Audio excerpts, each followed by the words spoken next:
Two personalities debating today's biggest geek topics. This is Project Nerds Versus. Welcome, all you beautiful nerds. It is another episode of Versus from the Project Nerd Podcast Network. I am your friend, Tyler, and today, my normal adversary, Iggy, could not make it. He had better things to do, apparently, than be wrong. So we have a guest adversary tonight. Q, from many other of your Project Nerd properties, is joining us today. Q, how you doing, my man? I am so good, and I am so excited to be your adversary for the evening. And I am prepared to be wrong. Like, I am ready. I feel like I've been preparing for it my entire life, if I'm being totally honest. Like, so many people have told me I'm wrong.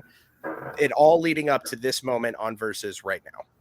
I'm curious to see how it goes, because, like, as much as Iggy and I argue about all sorts of things pop culture and nerd related, for whatever reason, 90% of the time when we try to pick divisive topics for Versus, it just doesn't work, to the point where sometimes I just pick the other side so that we can argue. So hopefully between the two of us, we pick some topics that maybe will actually give Versus, like, you know, give credence to the name Versus, as opposed to, like, let's just talk about these 5 things. Yeah. So welcome to Agreement, the podcast. I'm going to go ahead and let the guest, as is, be a gracious host and let our guest open it up. What's our first topic for the night, my man?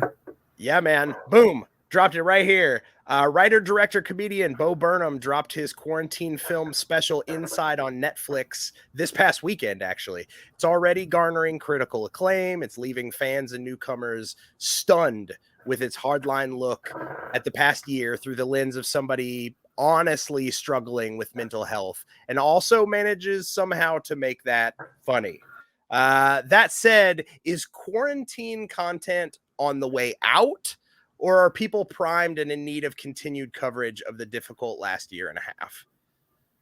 I think, I don't know, this is tricky. There has been a lot of different versions of quarantine coverage. There was some, HBO did an interesting show. There was that film with Anne Hathaway and, was it Chilty Ejiofor they did? Was it the, yes. Who else?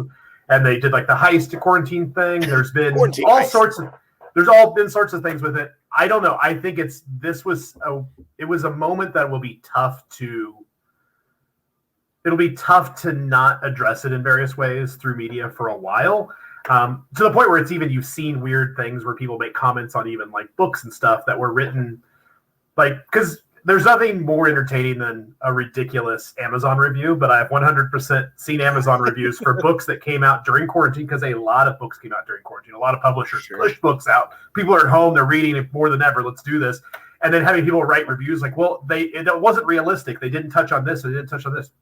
Friends, you realize this book was written like 3 years ago, 2 years ago, it's been in editing. But I don't know. I think we're going to see a little bit of both. I think there's going to be a lot of people who are going to be like, let's get escapism, let's get as far away from this as possible. But I think this is one of those cultural touchstones that we're going to wrestle with in popular media for a long time. Sure. So my personal take on it is this. I think there's very few media outputs right now that are doing quarantine content well. I think Bo Burnham's special, if you haven't had the chance to see it yet, I think it was awesome. And it actually was a very kind of fresh look through that kind of lens of quarantine life over 2020. But I think for the most part, most things and specials that I've seen, you know, a bunch of sitcoms came back and did, you know, quarantine specials. I think if I see another Zoom-based television show or movie, I'm going to freak out. Like, it's one of those things where I literally have to watch, like, that is my life. I'm working from home primarily now still, even in our, like, working towards post-COVID quarantine. And I see it all the time. So for me, I think unless they can all be, you know, a unique perspective on quarantine life, I think my personal opinion is the time has passed. Like, I wanted to see it when I was in it. Now that I'm trying to get out of it, I'm like, I'm good. I don't need to be constantly reminded.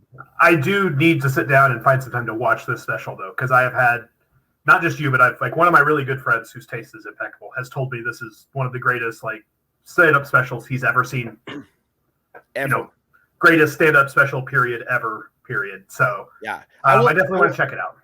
I will add that, and the only other one that I will recommend that I was blown away by was Mythic Quest on Apple TV. Had maybe one of the best quarantine specials I've ever seen. So I'm a big proponent of Mythic Plus. I mean, of Mythic Quest, Raven's Banquet. First season, Yes. Second season's been really good. But yes, the 2 interstitial special episodes they did during shutdown, one a quarantine specific one, and then the Everlight episode are both fantastic, and everyone should watch them. So yes, agreed. And we're really close to getting Ted Lasso back, so we're excited about that too. I am very excited about that as well. All right. Well, moving on. Next up, so a topic near and dear to our hearts, Spider-Man. Sony Pictures presidents recently stated in an interview with Variety that they will be introducing Spider-Man into their universe of spider-adjacent characters. So they've got a Morbius movie, they've got a Venom movie, none of them actually with Spider-Man, but and he's also stated that after No Way Home, it'll become more clear kind of what that means. He said, quote, "We really don't think of our 900 characters as the Spideyverse. We have a Marvel universe." End quote. So are we excited about the prospect of a Sony Marvel Cinematic Universe or no? So, all right. I have some definite feelings on this. Right out of the gate, let me start with saying Venom was fine at best. I really like Tom Hardy a lot. Like, I think he's a great actor, but I've said it a million times and I'll say it again right now. He is a voice actor, and I don't mean he's a voice actor as in he provides voices for cartoon characters. I mean he is a voice first actor, meaning he bases all of his acting choices off of a voice first. And in Venom, he gets to do 2 voices. He gets to do the Venom voice, the like gravelly Batman voice, and then he also gets to do, hey yo, I'm Eddie Brock, New York, Brooklyn voice accent. That was probably the most entertaining part of that entire movie. That said, I am genuinely more excited about Let There Be Carnage, only because, I don't know, I like Carnage as a character. I was a big Carnage comic book fan, so I'm interested. Woody Harrelson scares me. I will say that the like clown wig that he had in the Stinger scene at the end of Venom 1 kind of freaked me out. All that is basically a way of me saying that I really, really enjoy what the MCU has done with Tom Holland's Spider-Man. I think it's maybe one of the best incarnations of Spider-Man. You got a great Peter Parker and a great Spider-Man, which is kind of hard to come by. You usually have a trade-off of one of the other, I feel like, in the previous kind of universe movies. And so I am not very excited to see that introduced, if that's the way they go, into their universe, whatever Sony is building or failing at building over 3 different reboots of this movie. So no, I'm not excited about it. I'm totally fine if they want to spin off a million like spider adjacent movies. I like that term, the Spider-Man adjacent. If they want to spin off a million of those, cool, because that means like maybe 5 of them will be awesome. But I worry that it's gonna like taint what came before it if they involve Tom Holland's Spider-Man. That's my personal opinion. Yeah, I mean, this is tricky for me because on the one hand, pre-Marvel Studios, Sony made some really good Spider-Man movies. Sony also made some really bad Spider-Man movies. And Sony made some other really bad just superhero movies in general. So that part is tricky. Also, everyone who's tried to copy the like MCU template has learned all the wrong things from it and done a terrible job of it. We've got the mess that has been the DC extended universe. We have the multiple failed attempts of Universal to start the like monster universe, the dark Universal universe. Everyone's attempts at this has failed because MCU, I mean, like they just saw Marvel making truckloads of money and said, we need to do this. But at the same time, like they've been obviously doing it regardless. And my biggest complaint when Sony announced all these movies is like so many of these characters, Venom worked as well as you could expect, but Venom, Morbius, especially Kraven, these characters barely work without Spider-Man. If anything else, they become strangely, weirdly problematic without Spider-Man. Like Kraven in the setting of a Spider-Man comic book, if it's done well, works. Kraven by himself is not someone you would want to base an entire movie around. Sorry, like there's no good version of that movie. I hate to tell you. So I don't know. We're gonna see. We will see. I'm curious. I mean, I'm going to hold judgment until at least I've seen No Way Home and I've seen like where they're going with it and what they mean by like you'll see kind of where we're moving with it. The fact that Venom already exists in this world, detached from his Spider-Man origins, is a little bit weird for me. At the same time, like I am one of those kids. I am a child of the 80s and 90s, so that era of like McFarlane Spider-Man. I mean, I have a framed, graded copy of an issue, one of the very first issues of Spider-Man, Venom, and Carnage, right here on the cover, all together for the first time, right behind me. Like Spider-Man is my guy. Venom and Carnage were big villains in my childhood. Like I care a lot about this. I've played the Maximum Carnage Super Nintendo game more than anyone probably alive. But we'll see. I mean, I don't have high hopes, so maybe that's for the best. Can I posit just a theory before we move on to the next question? So my theory is this. I think this is what's going to happen. I think as a way to appease all fans, my theory, and we'll go ahead, you heard it right here on Versus First. If it happens, this is months before even a trailer has dropped. I will say this. I think it will definitely be a multiverse scenario, and what No Way Home is going to refer to is that our Tom Holland Spider-Man is essentially going to be transported in one way or another by the end of the film into whatever the new 52 DC style reboot of a universe is going to look like, where all of these movies kind of tie together. That way it unmarries it, or it divorces it from the MCU in a way that allows them to kind of play in their own sandbox with their characters and not affect what Marvel is building. That is my theory. That way they can have these characters and they can have their Tom Holland Spider-Man and still slap Marvel's name on it, but it's not going to affect the outcome of the MCU. That's my and after this movie, kind of their agreement with Marvel Studios kind of is over at this point. So I'm curious. Here's the thing. I'm also happy with them to just leave live action Spider-Man alone, keep making their weird spider adjacent character live action movies, and focus all your attention on making more Into the Spider-Verse movies. Because that's fantastic. And if you just make one of those a year, I'm totally on board with that. I will take infinite sequels of Into the Spider-Verse. I will watch a Spider-Man noir movie. I will watch a Spider-Ham movie. I will 100% watch a Spider-Man 2099 movie. Just cue those up one after another and let's just do it. I'll watch I'll watch a Silk movie, Spider-Gwen movie. I don't care. Let's just do it. Do them all. I love that. I love that. Well, speaking of things that I love, that brings us to the next question. This one is one I'm super excited about. So, In the Heights is John M. Chu's tentpole movie musical adaptation of the smash hit Lin-Manuel Miranda Broadway musical. Everybody still with me? Of the same name, and it's coming out next Friday, June 11th. Early buzz is super hot on this movie, and we know that we're getting a Spielberg directed West Side Story remake. We had some, there's rumors of another Little Shop of Horrors reboot coming out with Taron Egerton and Scarlett Johansson potentially.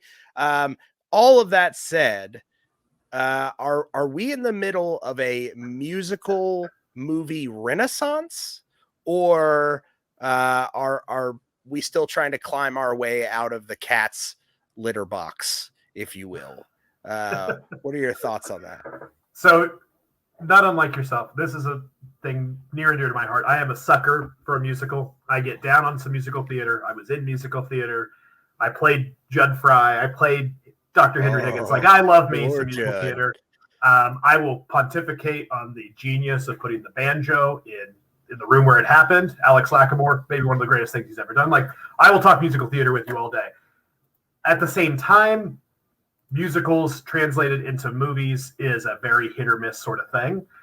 So, but at the same time, like, I anything, like if Baz Luhrmann wants to just make more things like, Moulin Rouge, I'm lining up for it and I'm watching them. I don't care. I love it. So I hope so, I guess would be the best answer I'd have. Sure. I'm a little bit curious about, Steven Spielberg has made it clear at this point in his life, he's just kind of doing whatever he wants for kicks. He's Steven Spielberg. He can do what he wants. Between Ready Player One and making a remake of West Side Story, whatever. My only complaint about his West Side Story so far is apparently Tony is going to be played by, is it Ansel Elgort? Ansel Elgort, who I like. Ansel Elgort perfectly fine. I like Baby Driver. He's done some good work. Ansel Elgort, though, I don't feel like has... If you're not familiar with West Side Story, Tony, the character, is so striking, so hot, that Maria is basically willing to start a gang war, love at first sight thing. I don't know that Ansel Elgort is that man for me. I don't know that I would be willing to let people murder each other because of how attractive Ansel Elgort is. But maybe that's just me. I just don't think he has that essence that Tony needs to be, a jet. But maybe I'm wrong. Maybe it'll be beautiful. But I am 100% on board with musicals all day, every day, but they just need to be good, and you need to hire people who can actually sing. That's rule number one.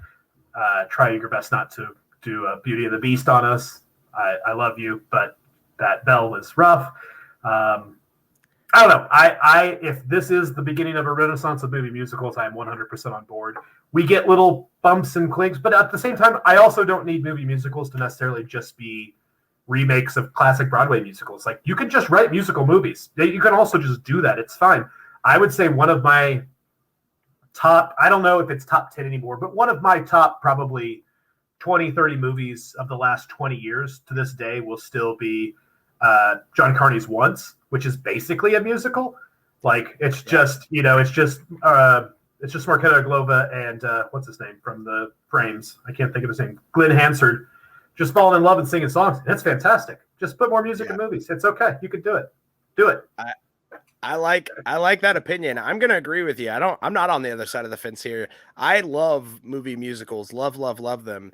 And I remember, there have been times in kind of fits and spurts where Hollywood has been like, oh, you know what? That musical was pretty well received. Let's do another one. We can put out a couple musicals, and then eventually it'll fall off. And then Hollywood is like, no musicals, man. Nobody's seeing musicals anymore. Quit making musicals. We'll go through a dry spell.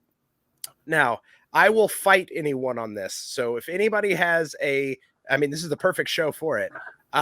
One of my favorite original musical movies that was not a play beforehand, and I'm just preparing for the boos and the hisses, is Robert Altman's Popeye, starring Robin Williams. Maybe one of my favorites. So first off, it's got amazing music, and I can't think of the artist who did it now, but he was the guy who wrote I Can't Live If Living Is Without You, Gotta Get Up. He also did Lime in the Coconut, the witch doctor song thing. Oh, Harry Nilsson? Yes, Harry Nilsson. He wrote all the music for it, all of it. And it's brilliant. Like, it's so good. And it's so original and so weird. I would love, and I was so glad that you said that, I would love more things like that. Like, things that, like, I would have never thought in a million years to turn Popeye into it. Like, they were like, let's make a live action Popeye movie. As a matter of fact, let's make it a live action musical Popeye movie. But it totally works. I don't care what anybody says. It's amazing. But I am so pumped for these musicals that we have coming. I am excited about West Side Story. I will kind of agree with you on the Ansel Elgort. I think he's too baby-faced is the problem for me. He looks like a child. And that is kind of where I'm like, I don't buy that this guy's a like tough, street gang roughneck. Outside of that, I will say that Little Shop of Horrors is one of my favorite musicals ever, like across any medium. And I will hold reservation for that film. That will tell me if there's a musical renaissance coming. Because if they do dirty by that movie, then all hope is lost for movie musicals. I was on board when Joseph Gordon-Levitt was in talks to play Seymour. And now Taron Egerton is going to be there. I think he's way too good looking to be a Seymour character. And I don't know what they're talking about with Scarlett Johansson potentially playing Audrey in this movie. That seems insane to me. I don't know. Like she's a pretty good actress, but I don't know. I don't know. So I am hopeful, but I am doubtful that we are set for a musical renaissance. That's my 2 cents. Fair enough. Taron Egerton does have the thing going for them that he can really, really sing. Like really. Guy can belt it. And here's the thing: if even if studios need proof that like musical movies work, I mean, Bohemian Rhapsody and Rocketman are basically musical movies. They're just only songs by one person, and they did fantastic. So just make more musicals. And basically directed by the same person. I will say though that Rocketman is much more of a musical, if you will. Like they incorporate the music into kind of the scenes, whereas Bohemian Rhapsody was a little more just like, here we are performing songs kind of thing. 100%. They were both perfectly fine movies, and they made lots of money. So Hollywood, totally. I love it. So, funnily enough, In the Heights actually enters into my question, and that is, so a big announcement came out that Infinite, the new film starring Mark Wahlberg, directed by Antoine Fuqua, would premiere exclusively on Paramount Plus. This was apparently a huge surprise to both Mark Wahlberg and Antoine Fuqua, as they were not involved in these negotiations whatsoever, nor was the producer of the film. Similarly, John M. Chu stated he found out about the day and date release of In the Heights 15 minutes before it got announced. This has been a theme running through all of post-COVID or in COVID Hollywood. Is this something we're just going to see with movie negotiations going forward, that you never know until the last minute that your distributor might just like, nah, screw it, we're throwing it on streaming? Or is this a short-lived just kind of vestige of post-COVID movie industry? Oh, God, I hope it's the latter of that. I feel like we're going to have a lot of like true auteurs and directors that are just refusing to work within the studio system if this continues. We have one of the movies I'm most excited about this year is dropping is Dune. And I'm probably going to butcher his name, but is it Denis Villeneuve? Yeah, Denis Villeneuve or Denis Villeneuve. Yeah, I know. I always feel like I mess it up either time. I'm sorry to him either way, but he had a similar reaction and was like no. Like he had a film already that was brilliant with Blade Runner 2049 that didn't get the studio push behind it that it needed, and it died. And it's not because it wasn't an amazing film. Critically, it was loved by everyone. Fans loved it. Critics loved it. But the problem was people didn't go see it because it didn't have a push from the studio. And here he is now doing essentially the same thing. He's playing in a sandbox that's already been kind of opened before. People have seen, people are very familiar with the Dune property as a novel or as a series of novels. They're also familiar with David Lynch's Dune. So I think what you're going to have is you're going to have these directors, these artists that are going to start refusing to work within these systems if this kind of thing keeps happening, because essentially their movie isn't going to the intended audience. And a lot of times they have this outset, this idea of like, I made this film specifically to be seen this particular way. Now, I'm not saying every director's out there doing it. I'm not saying that David Leitch, director of John Wick, is like my movie must be seen in the theater on the largest screen possible. I'm sure he's like, yeah, whatever, watch it on a cell phone if you want to. It looks badass no matter how you watch it. But your Christopher Nolans, your Denis Villeneuve's, your these kind of directors, these kind of filmmakers, I think you're gonna start to have them pull away from these systems, and I don't think that's what Hollywood wants. I think they're going to start to see that hurt their bottom line. So yeah, that's a long-winded way of saying I really hope that this trend doesn't continue. I hope this was just a bunch of studio executives being like, COVID's happening, baby. This is the wild, wild west. We can do whatever we want right now. Nobody's even caring. Nobody's watching us. And I hope that now like structure is regaining, that they're like, maybe we can't just do whatever we want. Let's maybe listen to the filmmakers. Yeah, and Iggy and I have touched on this a few times throughout kind of like this post-COVID world in the movie industry, but there's a lot to unpack here between like, is it going to completely change the way you negotiate contracts with movie industries? Because most of these big name directors, the Christopher Nolans, the Denis Villeneuve's and stuff like that, they get points on the contract. Like they get points at the box office. If it's not going to the box office, like is that what happens to that contract? And obviously it sounds like a lot of these deals are being made without like the creatives involved.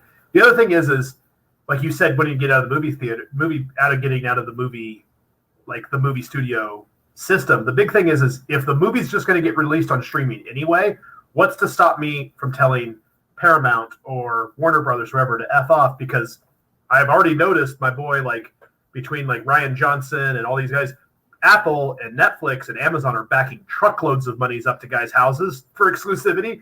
And I'm doing a normal movie contract, and then you're just going to dump it on Paramount Plus. No, I'm going to screw you guys. I'm going to go to Netflix. They're going to back up $1 billion. They're going to back up a dump truck of money, give me total creative freedom, and let me do whatever I want. So if it's going to go to streaming, at least let me get a cut of it. So, and I think Fincher's kind of done that now with Netflix. He's kind of gone that route. He's done a couple of movies for them, and just like, you know what, if you're going to treat my movie this way, like I might as well get paid for it. So because at least Netflix and Amazon and Apple are like, well, fine, we'll just throw as much money at the wall as we can and get creatives to come do stuff. That movie obviously is the one for me that was the big one too. I mean, if you can't tell, I have an original 1983 Blade Runner poster hanging on the wall right here. My leather-bound copy of Dune is right over here. Like those are two things right in my sweet spot. And Denis is quite possibly one of my, if not my top number working directors today, between Blade Runner, Arrival, Sicario, Prisoners, Incendies. The guy just makes fantastic movies. Like, I don't know that I've been as excited about a movie that I am about Dune right now. So that was definitely one of those things. But it's like the movie theaters are gonna have to figure something out, because like the creatives, the big name guys that, you know, have enough cachet to just do what they want will never make another movie for you. It's one of those things where like, yeah, maybe Paramount Plus bumps a bunch of subscribers by having Infinite on their thing exclusively, but like Antoine Fuqua is never going to make a movie for you again if that's how he's going to get treated. You know, he'll just say like, yeah, no, I'm not going to do that. Same with Mark Wahlberg. Like you run the risk of alienating the Nolans, the Denis of the world, and then you're just stuck, you know, not having that. You're gonna have to program against them for the rest of their careers. So right. No, I totally agree with that. I do think, and this is veering slightly off topic, but still on topic. I think what we're going to end up seeing is a paradigm shift between these streaming first services, these digital first services, and your classic Hollywood studios, like your, you know, Warner Brothers, for example. I think we're going to start to see that power shift. I went and saw the other day, like him or hate him, I went and saw Zack Snyder's Army of the Dead in the theater the other day because Netflix struck a deal with several theater chains to play the movie for a week prior to it debuting on Netflix, which was pretty wild. To be able to see a Netflix streaming only film in the theater was a new experience for me. And I think as theater chains wise up and are saying, you know what, Warner Brothers, it's Sony, etc., Disney, you guys aren't the only names in the game anymore. And we have these other services, your Amazons, your Apples, your Netflixes, that are willing to pay the money for the distribution to get these wider audiences. I think we're going to start to see a pretty hardline shift on kind of that power dynamic that these big studios once had. They're going to start to see that their foundations aren't as solid as they thought. Yeah. And I think there's another piece of this that people talked about a little bit last year, but it happened right in the middle of the pandemic. So it was one of those things that not a lot of people talked about. But back in August or July of last year, a federal judge struck down the Paramount consent decrees that came out back in like the 40s, which basically said that for antitrust reasons, big movie studios like Warner Brothers, 20th Century Fox, Paramount couldn't also own the means of distribution, as in they couldn't own movie theaters. That law doesn't really exist anymore. And I think in the post-COVID world, when a lot of these movie theater businesses are going out of, a lot of movie theater companies are going out of business, theaters are closing, I think at some point you may just see they're going to have their streaming services and they're going to release it in theaters, but they're only going to release it in theaters that they own. Like we already saw kind of Warner Brothers doing that deal with Regal where they have exclusivity for the first like 90 days before it goes, but only in Regal theaters. I think I would not be, I mean, right now there's no money to be had in opening a movie theater chain, but I would not be surprised if a year from now, 2 years from now, 3 years from now, there's all of a sudden a Paramount line of movie theaters or a Warner Brothers line of, or God forbid, a Disney line of movie theaters where if you want to see the newest Disney Marvel movie, you got to go see to a Disney-owned theater. So, welcome to Disney theaters. I love Disney, but that is a nightmare to me. Yeah, interesting. I love it. Well, that brings me to our last kind of big one of the night. Boom. This was some news that shocked me. G4. Yes, that same G4. You see the logo right down below. Has announced its intent to triumphantly return to all of our nerdy eyeballs, branding itself as a digital-first incarnation and relaunching multiple YouTube channels and web series in its B4G4 campaign designed to tease and titillate before the official launch. Gamers and nerds should probably be rejoicing. That said, do you think that a gaming-based cable channel still has a place in the world where Twitch and YouTube digital content reigns supreme? I don't know. I mean, this is one of those things where you're just cashing in. I think, until you can build an audience and you can get some people in, you're 100% just cashing in on nostalgia. But I think if anything in the last decade, if pop culture has taught us anything, it's nostalgia is big business. Like, there's a lot of disposable income with people between the ages of 30 and 50 who grew up on these things. So, like, I mean, this kind of like started percolating, I think, last year, because like last year, like Attack a Show and the X-Play like reactivated some accounts. They did this weird, like, there was this weird like Thanksgiving reunion thing, if no one watched it, that had like Adam Sessler and Morgan Webb, and they did like this whole like just basically interviewing people and talking about their memories. Olivia Munn. There was buzz a while back that Olivia Munn might be in talks to like make a multi-deal deal with them. So like they've been kind of building to this announcement for a little while. The fact that they are 100% bringing back Attack of the Show, X-Play, putting them digitally, I'm curious to see what that actually means. They've been picking up a lot of digital things. Like there's a Dungeons and Dragons live thing that they're doing. That they've announced that's going to be coming out in July. They've talked about some deals with, made a deal basically with Comcast and possibly doing some things with like over. I mean, I'm curious to see where it goes. I mean, there's definitely, I don't know if like the word's definitely, there's so, I don't know, gaming journalism has always been in this kind of weird, without like getting too much into the weeds with, you know, weird stuff. Like gaming journalism has always lived in this weird place in pop culture and even in gaming culture, whether it be magazines or websites, and then streaming this, and then the reporter, and then that line between publisher and it's always been a very, I don't know, it's always been a really weird world. And when your audience base is quote unquote capital G gamers, there's always going to be stuff attached to it. Yep. So I don't know. I definitely think there is a market for a version of G4, but almost straight from a nostalgia place and less from a like, this is where everyone's going to go to get their new game news. Sure. I totally agree with that. I do have kind of I am in the same boat, but I do have a slightly different opinion. And it's more so just because I think if they brand themselves and pitch themselves correctly, what they could absolutely hold a place on television. So here's kind of what I envision. Do I think that what they were when they went off the air is exactly what they can come back as? No, I do not think that as a cable channel that people will pay for and hope for those advertising dollars, I don't think that will be a successful thing.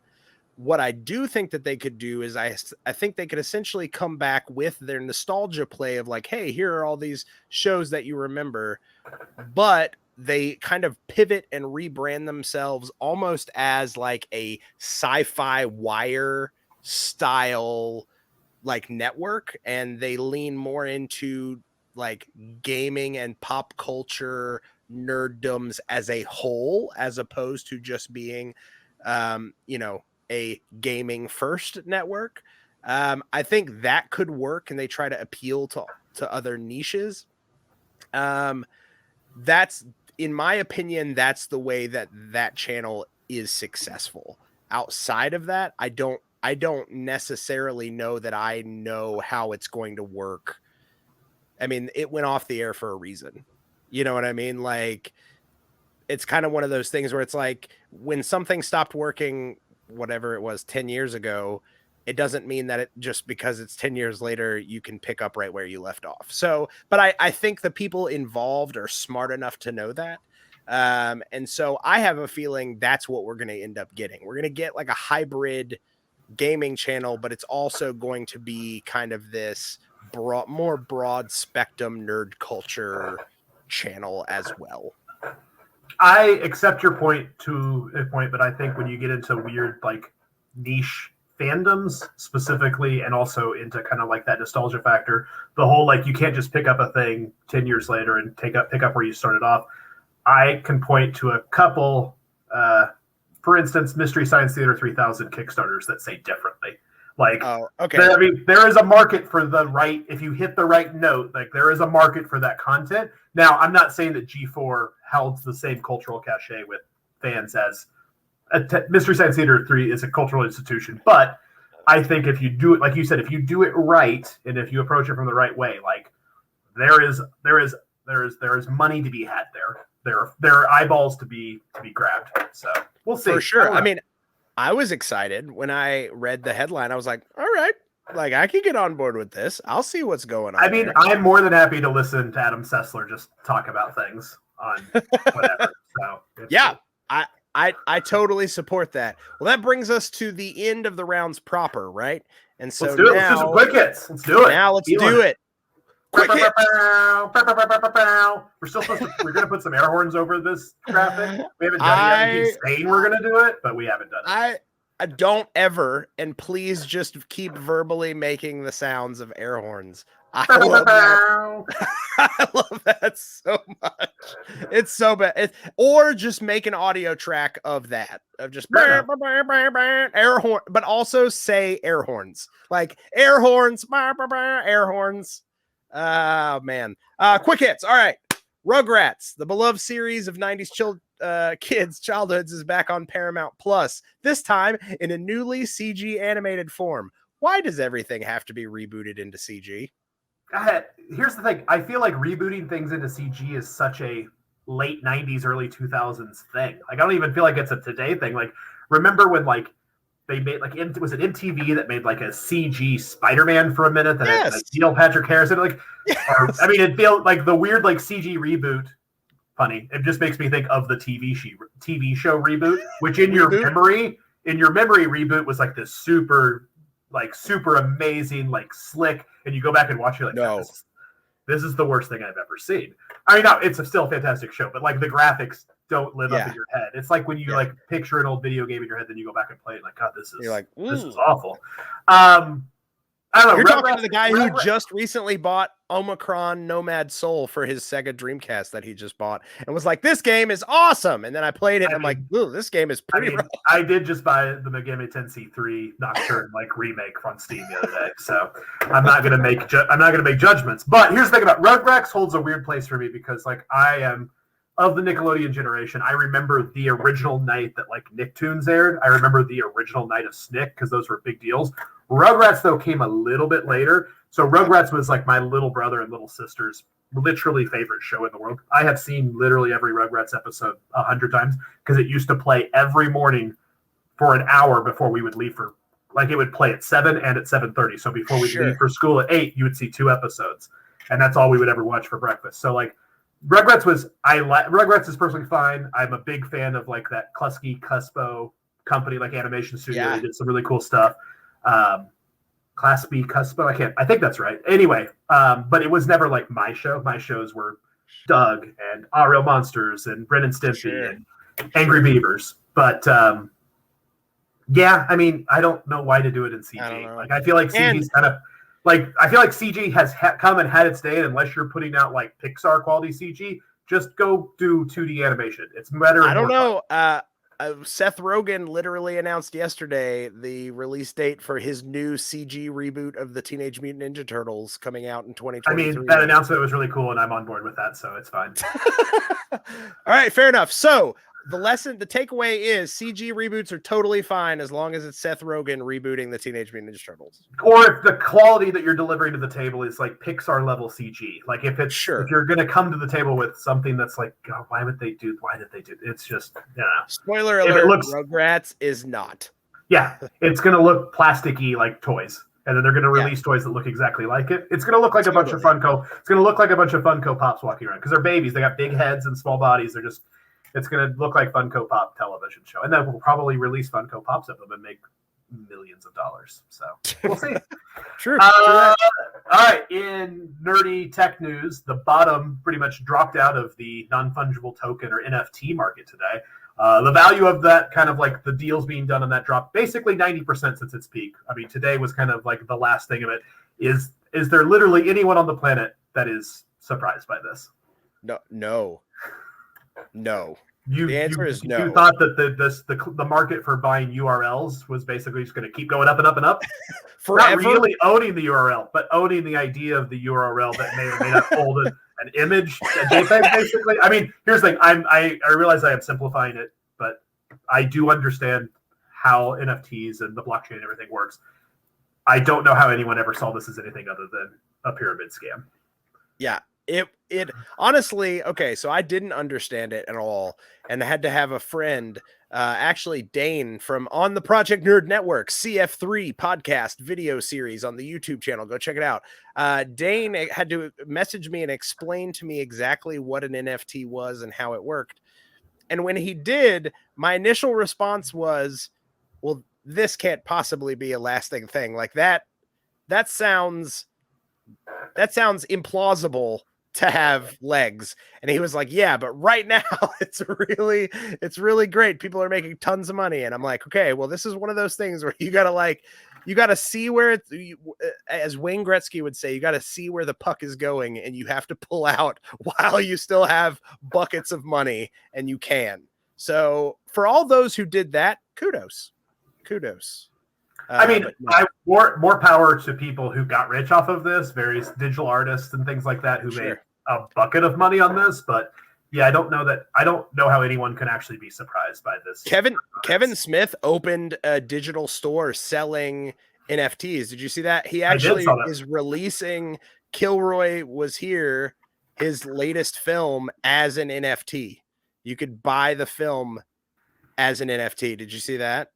So it's not being distributed. The idea was that whoever built it bought it could do whatever they wanted with the film. They could never release it.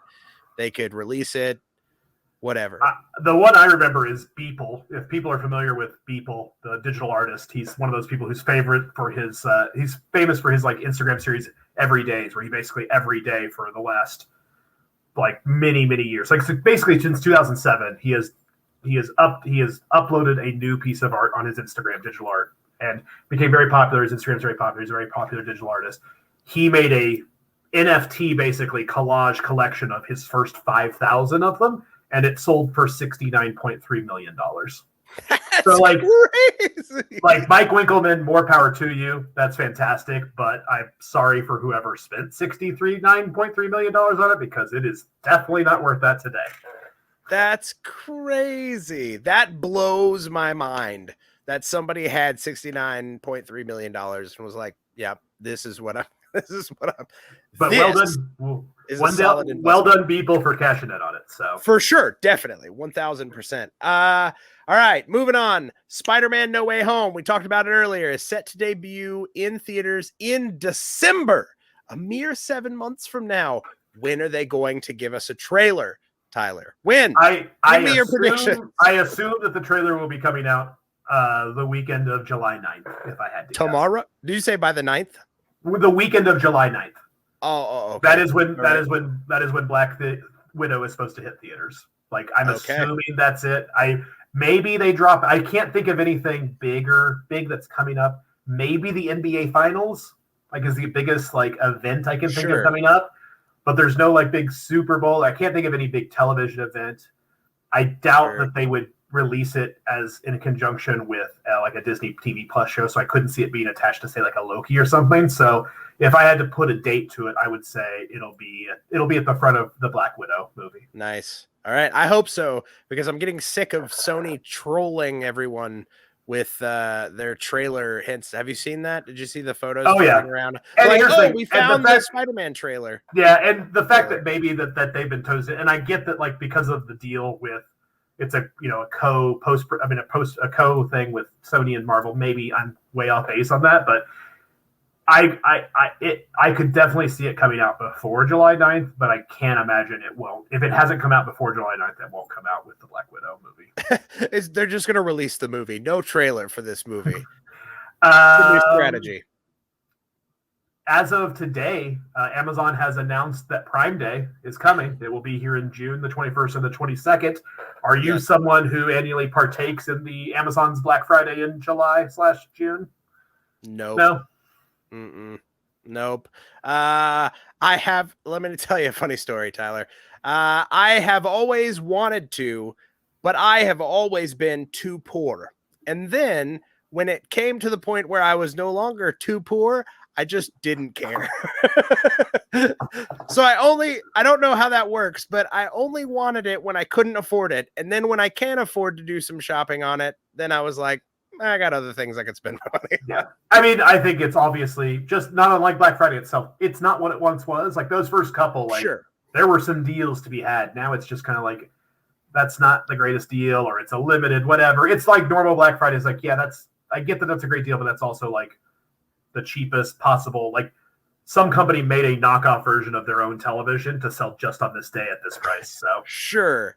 And see, I'm one of those dudes that like throughout the year, I'm looking for good deals. Like that's my heritage. I'm just like, I need the best deal on this. And so I usually pick up things throughout the year. So when this sort of event comes around, I'm kind of like, already kind of got everything I'm looking for. If I do go on there, I'm just going to buy things that I didn't need or want. It's just kind of like, just to buy it because I'm like, ooh, that is very cheap and I should have that, I guess. Fair enough. All right. Close us out. What's our last hit? Yeah, here we go. Easy. Cruella just premiered in theaters. I saw it last night. Very good. And is raking in those villainous bucks. Should Disney consider giving standalone gritty origin stories to more of their stable of baddies? I mean, Emma Stone is on the record of saying that she would like to see an Ursula movie, which, all right. I mean, I don't know. I mean, there's something to be said for like telling the other side of the story. Sometimes they're really fascinating. To go back to musical talk, like Wicked is a fantastic musical and it's a really fun retelling of a classic story. The trick is make sure that you're finding a clever end to the story. Cruella was perfectly fine. I can't get over I don't want to say origin of the Cruella, but like the tie-in to her eventual movie is like the impetus for the villain that she becomes in 101 Dalmatians is ridiculous at best and ludicrous at worst. It's rough. Like that's literally all I can think about having now seen the film. But at the same time, like if you can find an interesting end, if you can find a fun way to tell a story, if you can find a cool way to retell the story from a different perspective that's worth telling, cool, go with it. At least it's not them like just remaking live actions of classic animated films. So but at the same time, Disney like just make new stuff. Cool. I'm into it. I enjoyed Cruella. I will tell you this: when it was first announced, I was one of the ones who was like, "No, this is stupid. Like, why would you do that? This doesn't matter." I was like that up until the theater. I was like, "Man, this is gonna be dumb." And then I watched it and I was like, you know what? That was actually a lot of fun. Like I really enjoyed Emma Stone. I thought the musical choices were awesome. I think the costume designer should win an Oscar, like hands down. The costumes were amazing, even from like the most simple costumes that like Jasper and Horace wore were really well done. The set design was really awesome. That aside, I know exactly what you're talking about. It was a bit of a stretch, but weirdly enough, I almost didn't care. Like, I enjoyed it as a movie, just as a movie. Like, I was like, if this wasn't tied to 101 Dalmatians, I would enjoy this. This is silly and stupid fun. I don't know what that says. Like, I don't know if that's like a success in Disney's book that they're like, this made them not care about the other movie that this is tied to, or if it just could have been any movie. It didn't have to be Cruella. I don't know. So sure. I guess. Okay. So at that point, we've had Maleficent now, and we've had Cruella. If you have to pick one Disney villain to have their origin story told in film, which one is it? It's tricky because a lot of the really good Disney villains, the movie they're in has their origin story to a point already in it. Like, it's built in to a point to an extent. So I'm gonna go on a weird dive here and stay with me. I want the female, and I don't remember her name for the life of me, but the lady that reminded me of Carol Burnett from The Rescuers. Do you remember that movie? The original Rescuers, where she lives on an old steam bunk. I mean, yes, old, she's got Snoops, the dude that works for her, and she like kidnaps the kid to steal the teddy bear that has a diamond in it or whatever. I want her in, like, how did she end up living in that houseboat? Because clearly she was like a criminal, like underworld mastermind kind of person. I want to know how that happened. I think she's a weird enough character, and she's like not fleshed out at all. I think you could do plenty there, and it wouldn't even have to be like an anti-hero movie. Like, I just want to know like her like weird criminal background. Fair enough. I'm trying to remember. I know that the voice actress was Geraldine Page, who was, in lots of Broadway things, but I don't. Sure. Madam something was her name. I can't remember. I know that I remember that Bob Newhart is Bernard and Eva Gabor. Was it Madame Medusa? That's it, Madame Medusa. You nailed it. That's okay. I just remember that Bob Newhart's Bernard and Eva Gabor was Bianca. And I also am a huge fan of Rescuers Down Under. I love that movie. Sure. So good. Definitely. But what about you if you had to pick one? Ooh, it's tricky. Like, some of the ones that I feel like would be really interesting would be like too dark for Disney, which is saying something. Like, they would go, like, for instance, now to be fair, he's a character from a classic work of literature, but like of all the like modern Disney villains, one of the darkest, most effed up ones is easily Claude Frollo from The Hunchback of Notre Dame. Oh, sure. That'd be a really dark one, I think, but it also would be dark. I don't know there's a way to make that without it coming off as like, we're going to make a movie about the evils of the Catholic Church. So Church. I don't think Disney's gonna touch that one. So I mean, I guess Ursula is a pretty good one. I think that's a fun one. That's a colorful character that probably you could do a lot of fun stuff with. And they're like, because there's a lot of them that are just too one note, too evil for their origin story to be good. Like, no one wants to see the origin story of Gaston. Like, it would be fun for about 5 seconds. Oh, let's tell the story of this misogynist, like, psychopath, Guess what? He's been that way since he was a kid. There you go. There's already been umpteen like origin stories for Captain Hook. Sure. I mean, I wouldn't mind a Hades movie. Hades is fine. The only problem with Hades is like the actual version of Hades in Greek mythology. I mean, in Greek mythology isn't like this nefarious, evil, terrible bad guy. So game show host. But yeah, I think I can't imagine Jafar's would be that good, but I would get on board with Ursula. Let's do Ursula is my first pick. Let's do that. All right, Ursula, as long as it's not Melissa McCarthy. That's my only caveat. Fair enough. I'm on board without her. All right. Well, I think we did it, Quio. We did another one. That's awesome. That's fantastic. I know. What else is going on in the Project Nerd world? We got some things. We got other things. We got so much stuff. Literally, we have a podcast dropping every single day. We've got video series on Project-Nerd on YouTube. We literally have This series will be up there weekly. Are you guys a weekly series? We're bi-weekly, so Bi-weekly. every Thursday you either get Versus, and every other week you get Versus, or you get The Last Word. The Last Word. So Last Word, Versus, back and forth. We alternate weeks. But yeah, that's just one of many amazing podcasts on the Project Nerd Podcast Network. We have one coming up new that we've been teasing for a while. It is had a delayed launch, but for those of you who have heard me talk about it many times before, the book club for Project Nerd is sort of here. We were supposed to have already talked about our book for May, which was Piranesi by Susanna Clark. Unfortunately, most of the people at Project Nerd who were supposed to get it done haven't finished the book yet. They will finish it soon, I promise. We're going to talk about it. I already have quite a few cool books lined up for upcoming months. We may have to make this every 2 month sort of thing. I don't know. We'll see. Maybe we'll give everyone 2 months to read it, and at the halfway point, 1 month in, we'll just dive in and just talk about where everyone's at. But I feel like I'm assigning homework for people at this point. Like, hey, everyone finish the book. But we've got a Discord channel. If you go to project-nerd.com/the-book-club, or just type Project Nerd Book Club into Google, you'll find it. You can go into our Discord channel that I'm in there. I'm one of those people who lives on Discord 24 hours a day, so I'm always there to answer questions and talk about it. But pick up the book, Susanna Clark from Piranesi, read it. Keep your eyes peeled to the Project Nerd feed for that podcast, and keep an eye out for more books that we're going to announce in the near future. So, I love it.